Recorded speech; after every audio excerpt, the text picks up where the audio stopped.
이사야 말씀을 통해서 주님께서 우리에게 주시는 위로의 말씀에 우리가 귀 기울이기 원합니다. 주님이 우리에게 희망이 되십니다. 주님이 우리에게 주신 약속이 우리에게 나아갈 나침반처럼 방향을 제시해 주는 나아갈 길을 안내해 주십니다. 어려서 교회 학교에서 배웠던 노래 중에서 참 좋아했던 노래 한 가지가 있어요. 여러분들도 아실 거라고 생각이 드는데 사막에 샘이 넘쳐 흐르리라 라는 노래가 있어요. 사막에 샘이 넘쳐 흐르리라. 모르시는군요. 네. 사막에 샘이 넘쳐 흐르리라. 사막에 꽃이 피어 향내 내리라. 주님이 다스릴 그 나라가 되면은 이렇게 올 여러 일들에 대해서 어렸을 때 참 노래 많이 했는데요. 얼마나 그 노래가 뜻도 제대로 모르면서 기뻐했는지 몰라요. 독사골에 어린이가 손 놓고 장난쳐도 물지 않는 그 나라가 되면은, 주님께서 오실 그 나라가 되면은 그 놀라운 은혜가 임하게 될 것이다. 바로 그 본문이에요. 사막에 샘이 넘쳐 흐르고, 사막에 샘이 넘쳐 흐르고 꽃이 피는 하나님의 은혜를 오늘 우리가 같이 이사야의 말씀을 통해서 붙잡을 수 있으면 좋겠습니다. 이사야의 말씀 중에서 메시아가 등장하는 예언이 오늘 읽었던 본문 말씀입니다. 주님이 다스릴 그 나라가 되면은 어떤 일이 있을 것이냐, 그 일을 그가 받은 예언대로 보았던 대로 그날에 있을 여러 일들을 이야기하고 있어요. 놀랍지 않습니까? 독사골에 어린이가 손을 넣는데 장난쳐도 물지 않고 사자들이 풀을 먹고 그런 일들이 일어나는 날이 올 것이다, 이렇게 말씀하고 계시는데, 생각만 해도 우리가 지금 겪고 있는 현실이 힘들고 어렵고 이거 어떻게 이 시기가 끝나나 라고 질문하는 사람들에게 있어 하나님께서 이사야를 통해서 보여주신 이 예언과 약속이, 주님의 나라가 얼마나 놀라운 위로가 되는가, 그렇게 떠올려 보게 됐어요. 그리고 이런 위로와 함께 주님이 말씀하신 그 나라, 주님의 나라에 대해서 생각할 때 우리에게 오늘 주님이 말씀하신 그 나라를 지금 이 시간에 그래, 우리가 미래에 반드시 그렇게 살게 되고 하나님의 약속대로 이루어지게 될 것이지 라는 것을 의지할 때, 그럼 지금 어떻게 해야 할까? 그럼 지금 어떻게 우리가 기도를 붙잡고 우리 마음의 중심을 잡아야 하는가? 이런 질문을 바라보면서 오늘 본문을 묵상하게 됐습니다.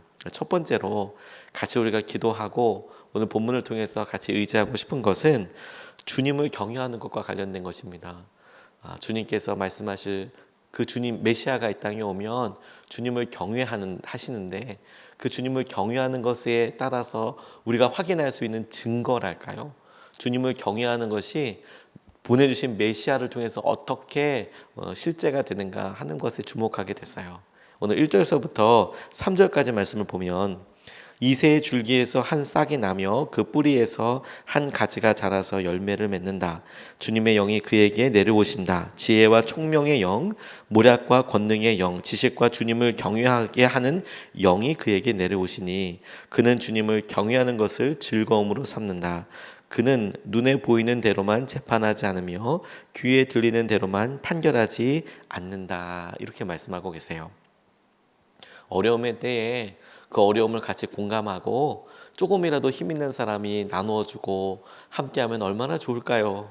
근데 어려울 때, 힘들 때를 보면 특징적으로 나타나는 이 땅의 현상같이, 이 땅에 일어나는 일들 중에 안타까운 게 뭐냐면, 어려운 사람들을 도와주고 갖고 있는 거 논아주고 그러기보다 조금 더 가진 사람들이 그 조금 더 가진 것에서 더 조금 더 가져보겠다고 자기의 부를 여전히 축적하고 자기가 가지고 있는 명예와 권력을 놓치지 않아 보려고 자기보다 더 힘없는 사람을 핍박하고 연약한 부분을 공격하는 일들을 참 많이 봐요. 안타깝게.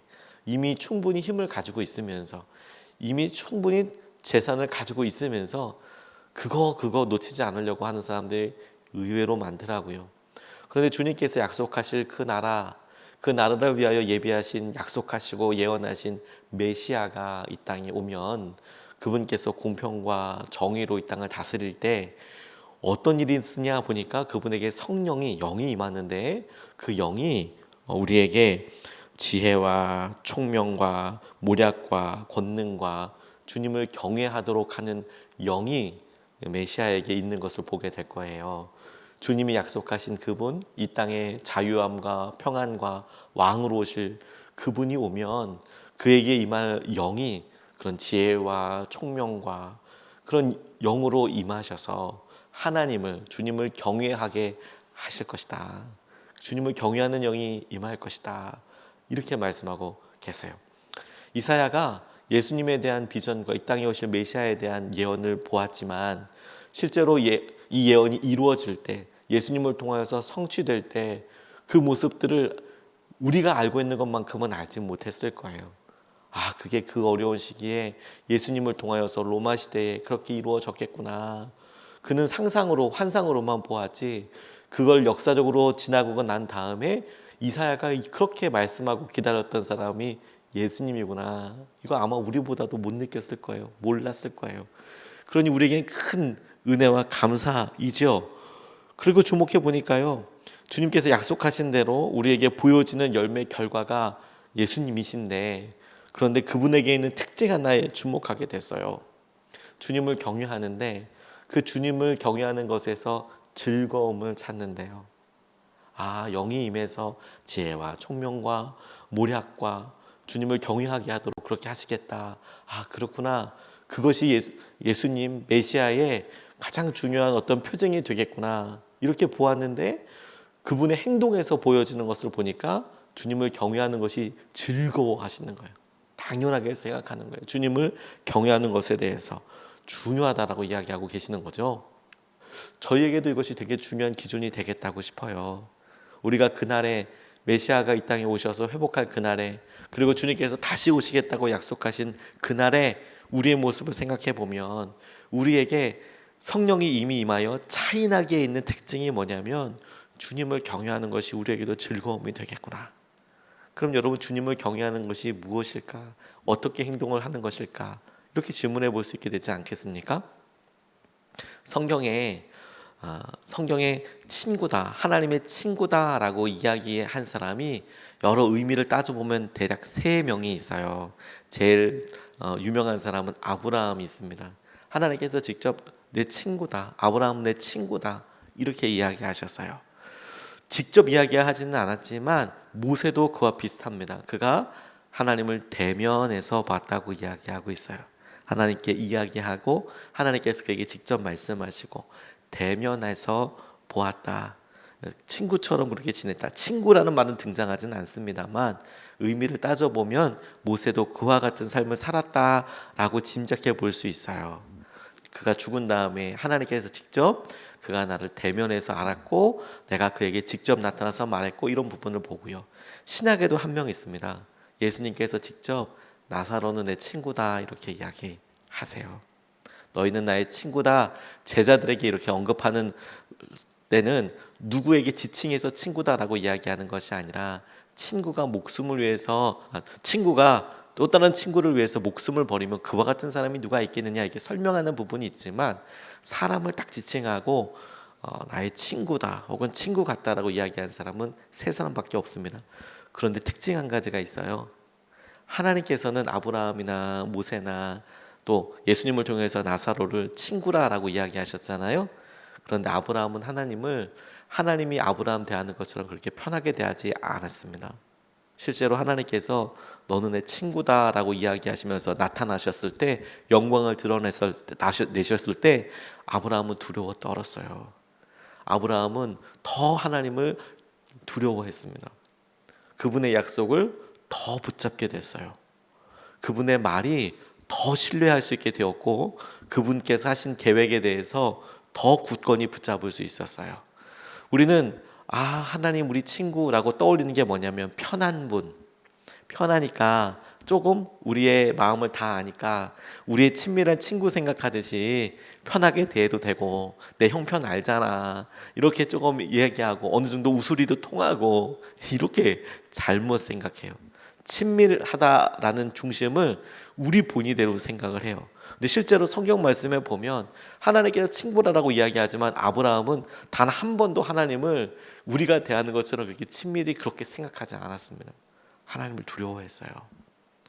이 경외하다라는 표현은 하나님과 함께하는 사람에게 있어서 놓치지 않아야 할 굉장히 중요한 한 표징입니다.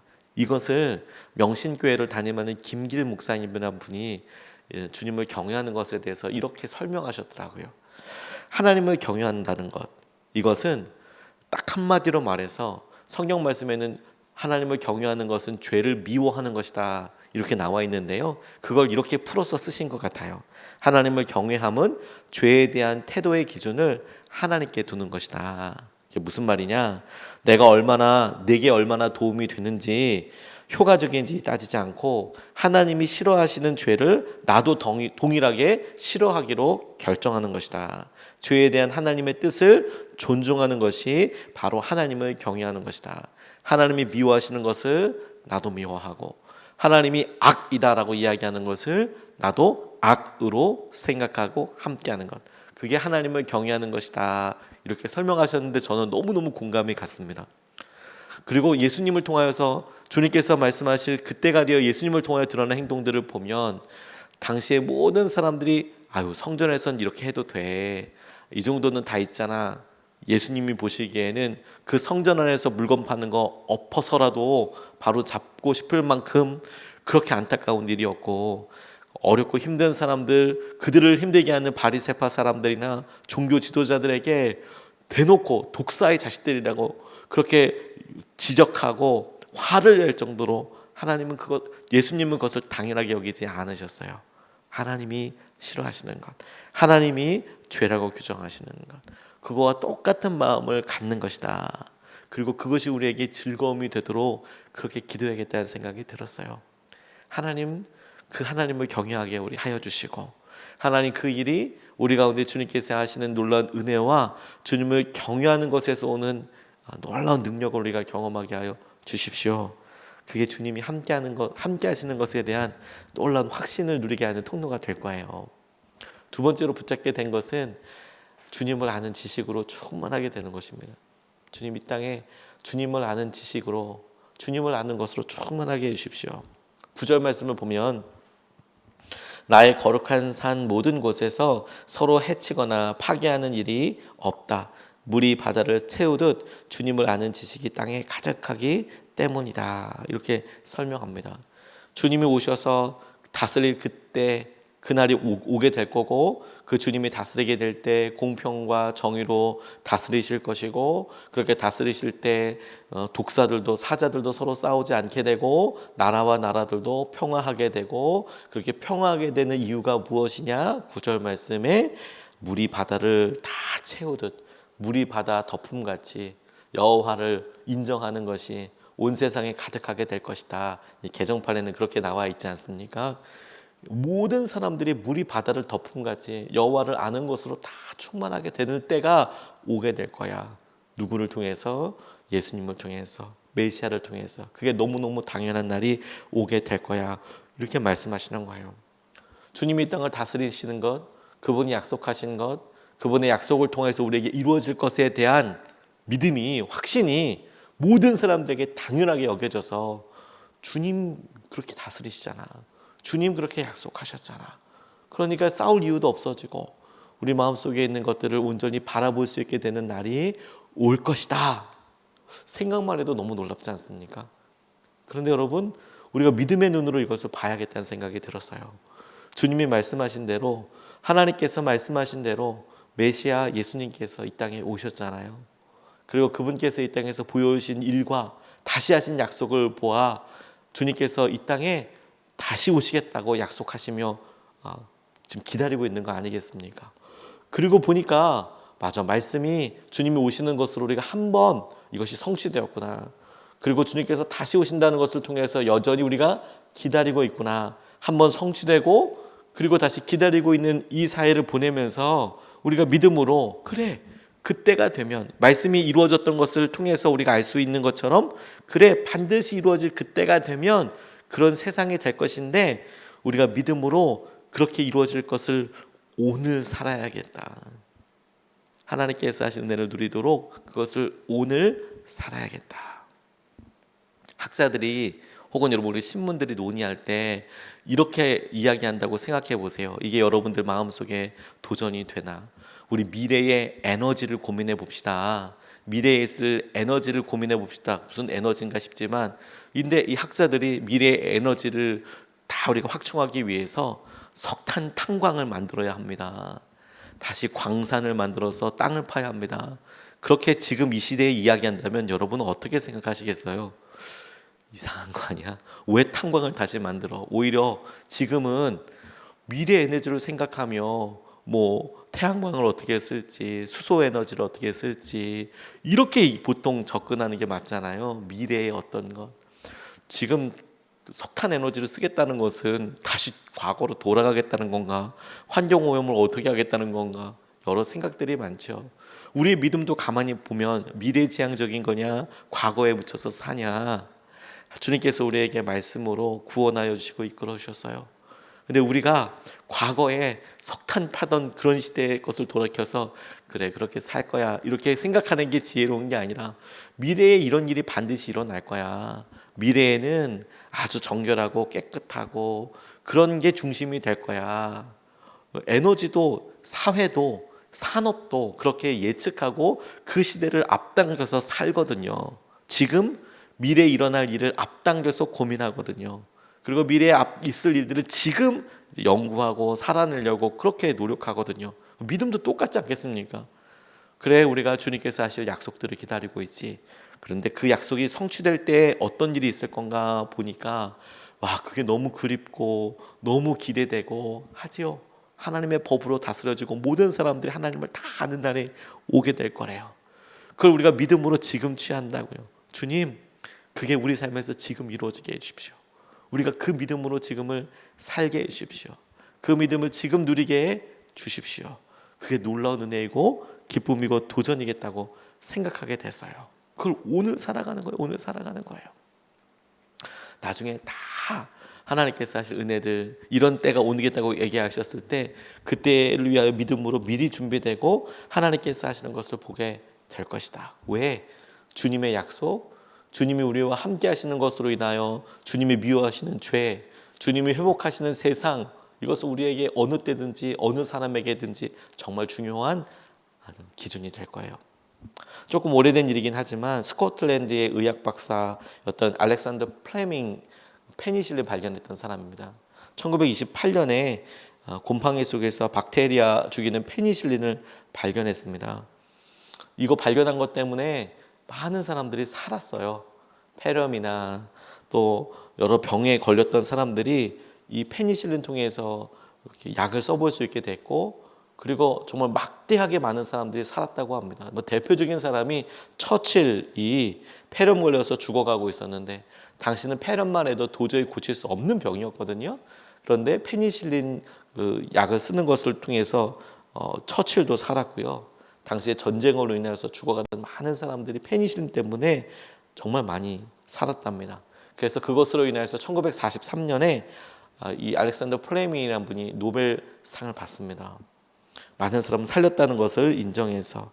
그런데요, 그때 많은 신문 기자가 와서 이 알렉산더 플레밍에게 물어봤대요. 당신이 과학자로서 지금까지 발견한 것 중 가장 위대한 것은 무엇입니까? 이렇게 이야기했대요.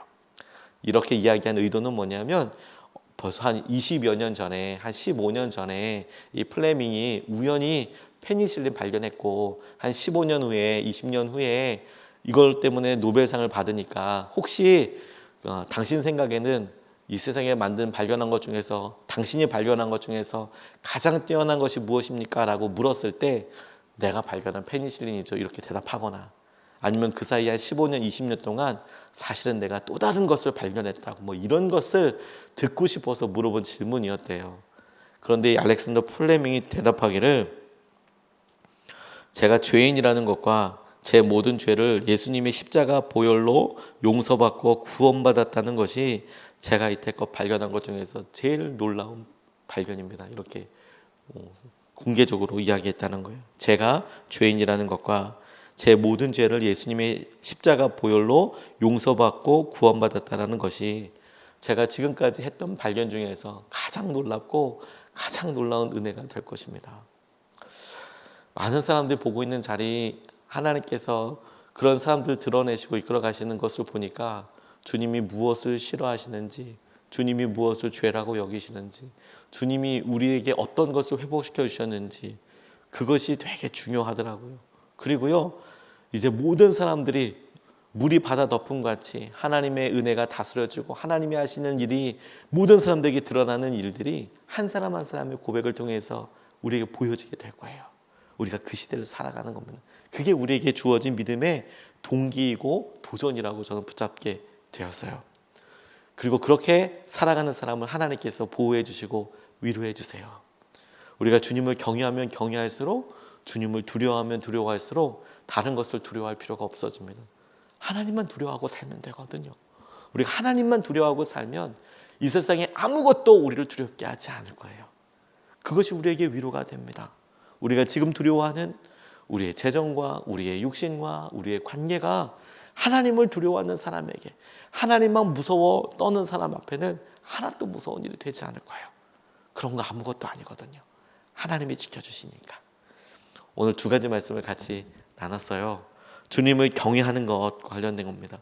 주님을 정말 진심으로 경외하는 것이 즐거움이 되게 해 주십시오. 주님께서 메시아를 통해서 그 메시아가 오면 그렇게 살 것이다. 주님을 경외하는 것, 하나님을 경외하는 것을 즐거움으로 살 것이다. 아멘. 주님, 그 모습이 우리의 모습이 되게 해 주십시오.